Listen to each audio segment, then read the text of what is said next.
Bueno, si hoy alguien se sienta frente a cualquier gestor de patrimonio tradicional en un banco de inversión y le dice que busca un 20% de rentabilidad neta anual en el sector inmobiliario, pasan dos cosas.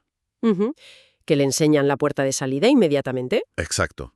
O eso, o le preguntan directamente si está intentando blanquear capitales. Porque, a ver, en el mundo del ladrillo nos movemos en un terreno que históricamente ha sido, pues, muy predecible, seguro y, francamente, bastante aburrido.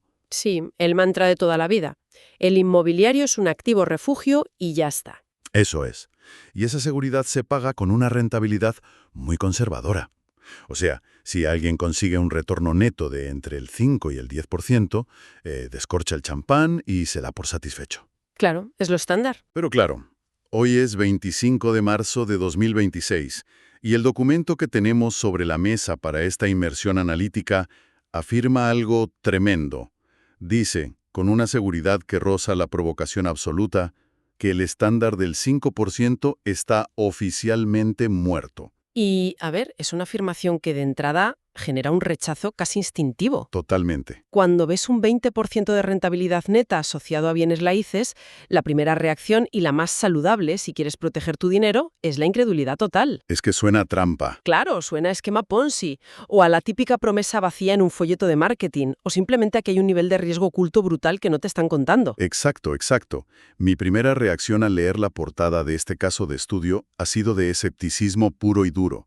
O sea, nadie da duros a 4 pesetas. Ujú. Por eso, el análisis a fondo de hoy para quienes nos escuchan no trata de comprar esta narrativa con los ojos cerrados. El documento detalla el funcionamiento de una plataforma llamada SpaceAd y su integración con lo que denominan tokenización de RWA. Eso es. Pero antes de entrar en las cifras, pongamos freno a la jerga. ¿Qué significa exactamente RWA y por qué esto no es simplemente otro fondo de inversión inmobiliaria de los de siempre? A ver, RWA son las siglas en inglés de activos del mundo real. En un fondo tradicional, tú compras, o bueno, quien invierte, compra una participación en una sociedad, que a su vez tiene propiedades. Vale, lo típico. Sí, pero es un proceso lleno de fricción legal, tienes comisiones de gestión, notarios, opacidad, de todo. Ya, la burocracia de siempre. Exacto. Pues la tokenización de RWA significa coger un activo físico y tangible, como un edificio de apartamentos, y representar su propiedad mediante fracciones digitales. Los famosos tokens. Exactamente. Tokens registrados en una cadena de bloques, en una blockchain. Cada token es como una acción digital inmutable de esa propiedad específica. Vale. Entiendo el concepto tecnológico. Pero a ver, la tecnología por sí sola no te multiplica la rentabilidad por 4. Un piso da lo que da de alquiler y punto. Claro, las matemáticas son las matemáticas. Así que la misión ahora es coger el bisturí financiero y diseccionar la ingeniería exacta que hay detrás de este supuesto 20%. Vamos a desgranar esto. Venga. El documento presenta dos estrategias diametralmente opuestas. Y quiero que empecemos por la primera, el caso de estudio 1, que se centra en el mercado de lujo. Ujú. El apartamento de 800.000 euros. Eso es. Hablamos de un apartamento valorado en 800.000 eurazos. Si alguien compra ese piso a toca-teja en efectivo y lo pone en alquilar, jamás le va a sacar un 20% neto. Las matemáticas no dan. Entonces, ¿cuál es el truco aquí? Bueno, el truco, o más bien el mecanismo, es la democratización del apalancamiento de grado institucional. A ver, tradúceme eso. O sea, la estrategia no consiste en pedir a los pequeños inversores que junten esos 800.000 euros euro a euro. En lugar de eso, la sociedad gestora detrás de SPACAT actúa como un gran fondo. Va a un banco tradicional y negocia un préstamo de 600.000 euros para adquirir la propiedad. Espera. Pero con los tipos de interés actuales, la cuota mensual de un préstamo de 600.000 euros se comería cualquier beneficio de alquiler casi al instante. Y ahí está la clave del diseño financiero. No es una hipoteca tradicional a 30 años donde pagas capital e intereses desde el primer día. Ah, vale. Negocian un préstamo con un periodo de carencia de 5 años. Durante este tiempo, la sociedad solo paga los intereses del préstamo, no devuelve el principal. Entendido. O sea que eso reduce drásticamente la obligación de caja mensual. Exacto. Tienen mucho más oxígeno financiero cada mes. Vale, entonces recapitulamos. De los 800.000 euros que cuesta el activo en total, 600.000 los pone el banco bajo unas condiciones muy específicas de solo interés. Ujú. Por lo tanto, quedan 200.000 euros de capital real, lo que en finanzas llamamos equity. Precisamente. Y aquí es donde entra la magia de la tokenización de RWA.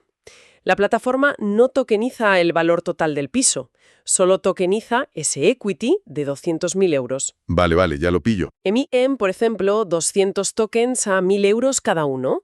Quien invierte está comprando una fracción de ese capital inicial. Ya. Ahora, miremos la columna de ingresos. Este apartamento de lujo está generando unos ingresos brutos por alquiler de unos 68.000 euros al año. Vale, detengámonos aquí un segundo porque este es el punto donde la gente suele confundir los porcentajes. Sí, suele pasar. 68.000 euros al año sobre un activo que vale 800.000 euros es una rentabilidad bruta del 8,5%. Es un retorno decente, sólido, pero, a ver, no es un 20%. Sigue estando en la órbita de lo tradicional. Claro, pero el error es calcular el rendimiento sobre los 800.000 euros totales.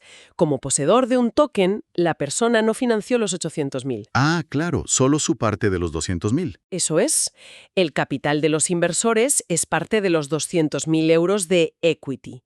Si generas 68.000 euros de alquiler anual, eso representa, ojo, un 34% de rentabilidad bruta en relación con el capital aportado. Madre mía, un 34. A ver si lo entiendo con una analogía. Es como si voy a un concesionario a comprar un coche deportivo de superlujo que vale 100.000 euros. Ujú. Pero no pongo los 100.000 de mi bolsillo.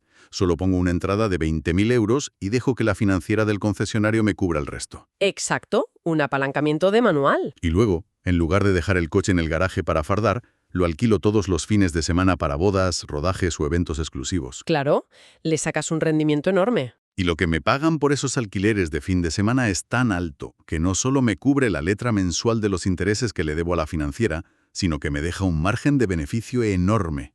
Eso es. Pero ese beneficio en efectivo no lo mido contra los 100.000 que vale el coche entero, claro. Lo mido contra los 20.000 euros que yo puse inicialmente en la mesa. Es una analogía perfecta de cómo funciona el apalancamiento puro. Tienes un activo de alto valor generando ingresos elevados, pero la exposición de capital es mínima. Ya veo. Ese 34% bruto sobre el capital tokenizado es un margen gigantesco y a partir de ahí la maquinaria de SpaceCAD entra en juego. ¿Con los gastos te refieres? Claro. Del total de ingresos, deducen los intereses que hay que pagarle al banco por el préstamo de 600.000. Restan los seguros, los costes de gestión de la propiedad, los impuestos corporativos.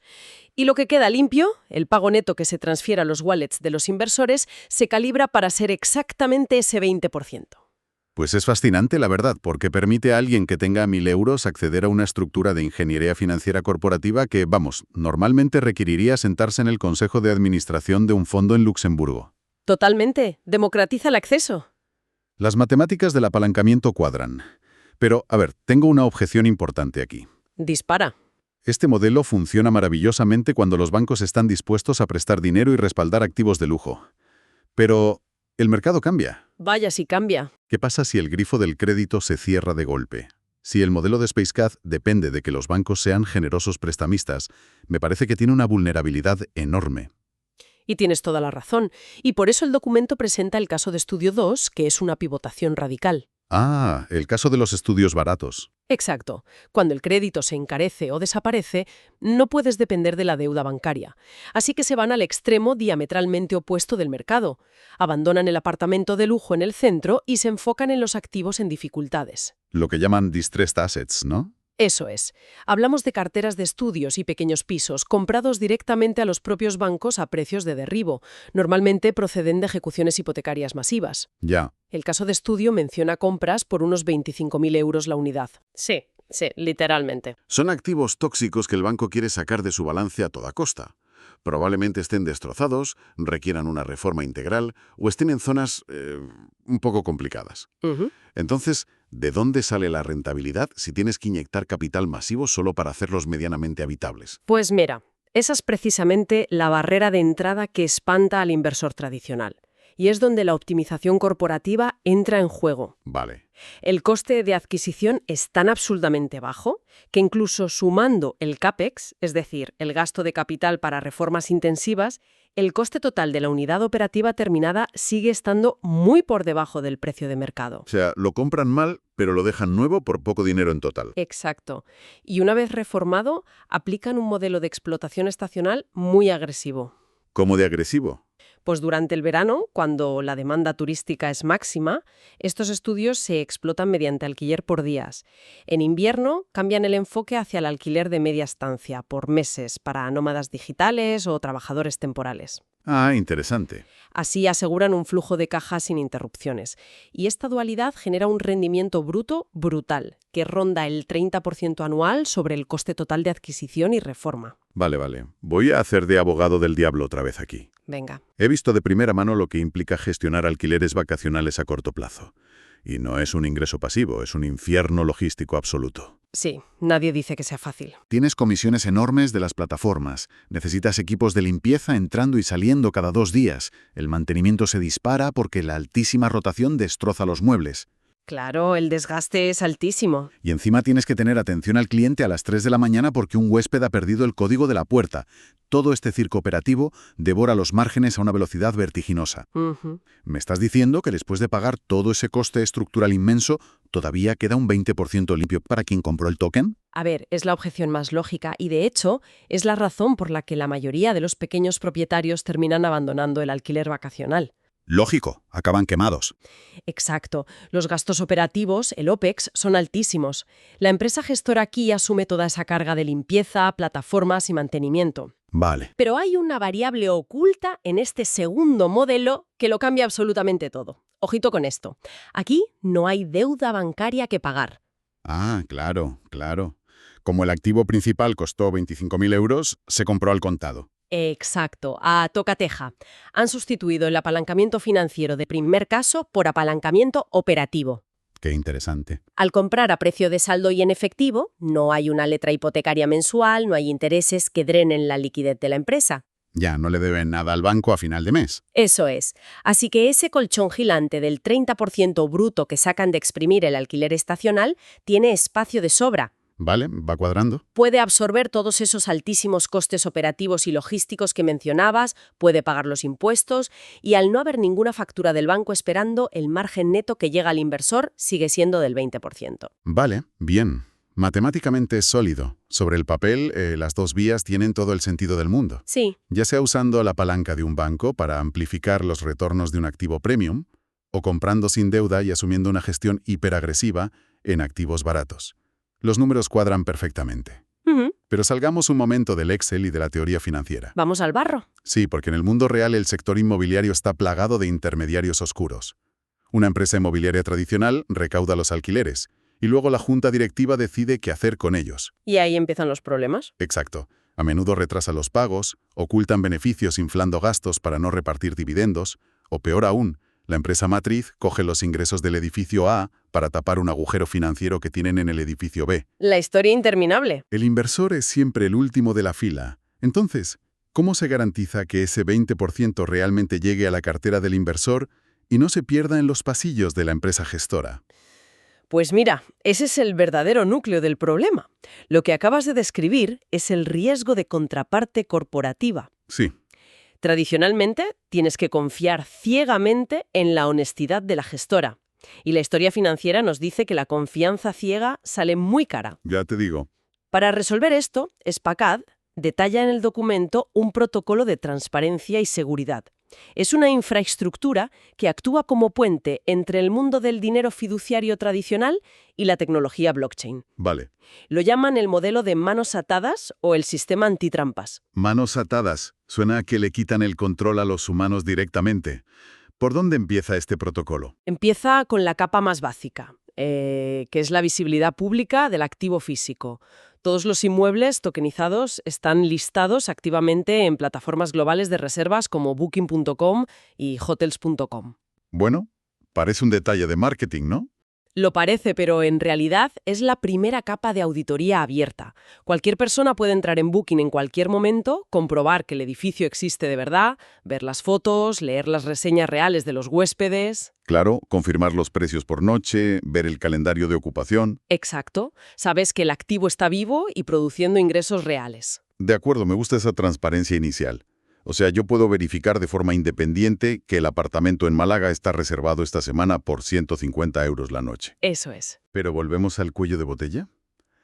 Cuando el turista paga esos 150 euros, el dinero entra en Booking.com.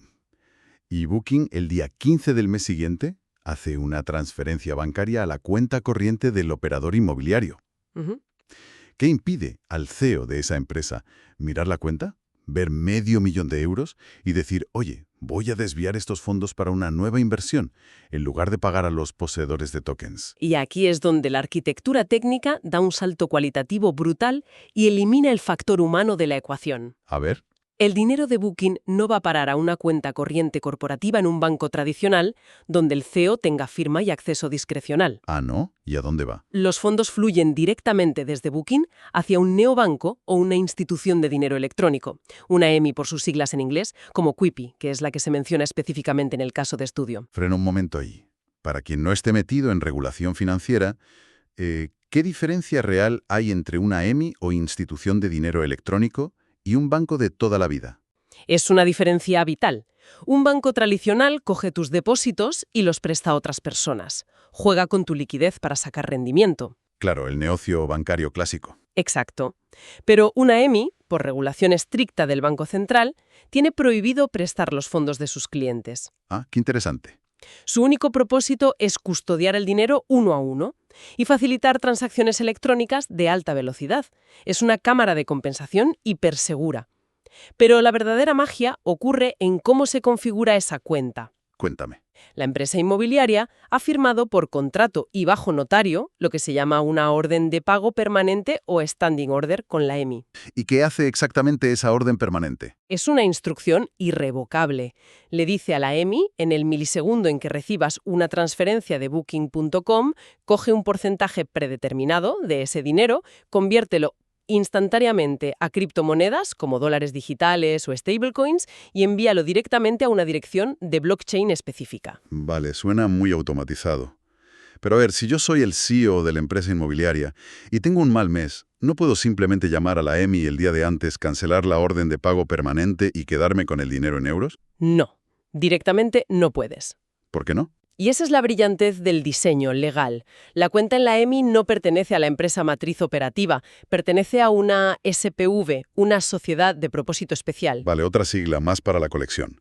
¿Qué es exactamente una SPV y por qué es el escudo que protege mi dinero en este escenario? Piensa en una SPV como una caja fuerte legal aislada.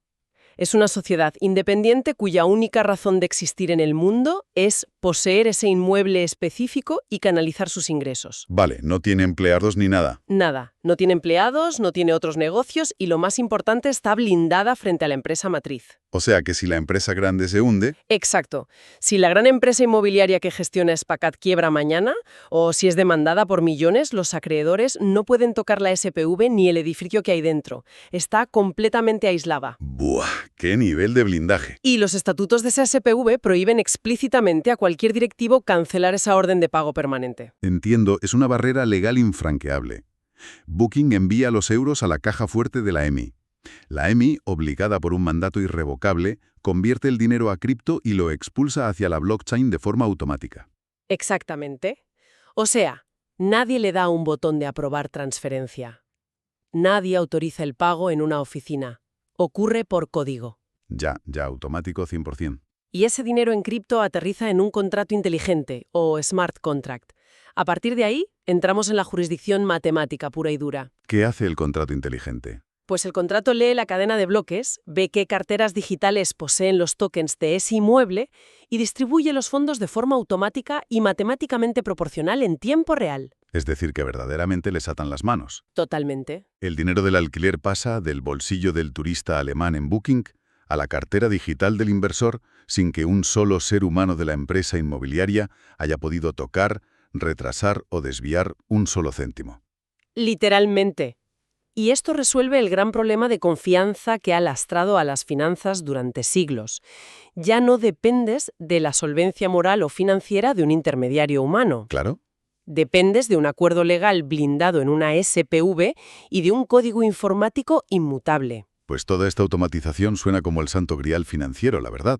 Elimina el riesgo de contraparte de un plumazo. Sí, es un cambio de paradigma. Pero, a ver, me queda una última duda desde el punto de vista del inversor escéptico que soy. Dispara. Si alguien está sentado en su casa y ha comprado 5 tokens de ese estudio reformado, ¿cómo sabe que la cantidad que el contrato inteligente le está ingresando es la correcta? Ujú.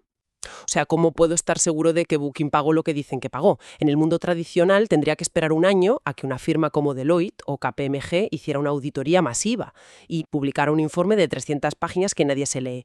¿Cómo se audita este sistema automático? Pues esa es la pieza final que cierra el círculo. La verificación criptográfica absoluta. Aquí es donde la blockchain demuestra su verdadero valor utilitario, muy alejado de toda esa especulación pura que solemos ver en las noticias. Vale, ¿cómo funciona? Cada vez que el dinero atraviesa este sistema, desde la conversión en la EMI hasta la distribución por el contrato inteligente, se genera automáticamente un hash ID en la cadena de bloques. Un hash ID. ¿Qué es eso exactamente en términos prácticos?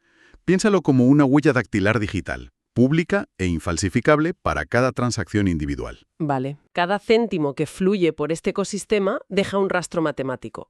Quien invierte, en cualquier momento, puede coger ese hash ID, meterlo en un explorador público de la blockchain y ver la ruta exacta de los fondos. O sea, máxima transparencia. Puedes verificar en tiempo real y sin pedir permiso a nadie cuánto dinero entró de la M y cómo se repartió exactamente entre los cientos de tokens. Nadie puede alterar el registro entonces. Nadie. Nadie puede decir, oye, este mes ganamos menos, porque el libro mayor de contabilidad está abierto y auditado criptográficamente segundo a segundo. Bueno, si damos un paso atrás y observamos la arquitectura completa de lo que acabamos de analizar, lo que realmente estamos viendo no es solo una nueva forma de comprar casas. Es mucho más que eso. Estamos viendo la eliminación sistemática de una cadena de valor hiperineficiente. Durante décadas, el notario, el banco central, el banco comercial, el gestor del fondo de inversión, el administrador de fincas y el broker, todos ellos se sentaban en medio de la transacción y se llevaban un mordisco enorme de la rentabilidad. Cada uno con su comisión, claro. Por eso,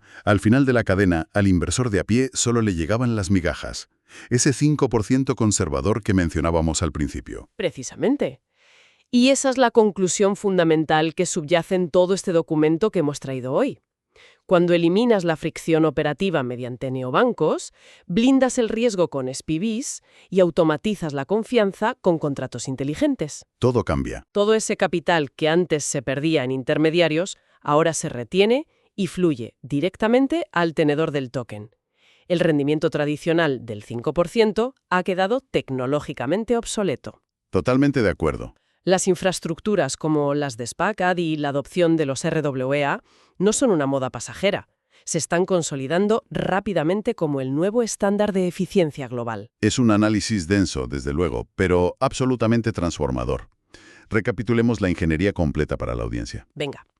Por un lado, hemos visto cómo se alcanza ese 20% matemáticamente, ya sea utilizando préstamos estratégicos de solo interés sobre activos premium para maximizar el apalancamiento del capital inicial, o bien mediante la optimización extrema de activos de derribo. Donde operar sin deuda bancaria permite absorber altos costes de gestión vacacional. Exacto, pero el verdadero salto evolutivo no es generar el rendimiento, es garantizarlo. Esa coreografía perfecta entre plataformas de reservas, cuentas en EMIs con mandatos irrevocables, SPVs aisladas y contratos inteligentes crea un ecosistema hermético donde la empresa matriz simplemente no puede interferir con los pagos. Eso es. El modelo de manos atadas ya es una realidad tecnológica. Es la arquitectura del futuro financiero operando hoy. Reemplazar la confianza ciega por verificación criptográfica. Y esto nos deja con una reflexión bastante profunda que queda sobre la mesa para quien analice el panorama macroeconómico en su casa. A ver. Si este nivel de automatización implacable, respaldado por activos físicos reales y entregando rendimientos del 20%, está hoy disponible en el teléfono móvil de cualquier persona, ¿qué sentido tiene seguir inmovilizando el capital en depósitos de bancos tradicionales, entidades que toman tu dinero, lo invierten en infraestructuras y fondos a menudo opacos para generar grandes márgenes y te devuelven un pírrico 2% a modo de favor? Da que pensar, desde luego. Quizás no solo estemos ante la muerte del estándar del 5% en el sector inmobiliario. Tal vez estemos presenciando la obsolescencia programada del sistema bancario tradicional, tal y como lo conocemos. Ahí lo dejamos. Seguid cuestionando los modelos, Hasta el próximo análisis a fondo.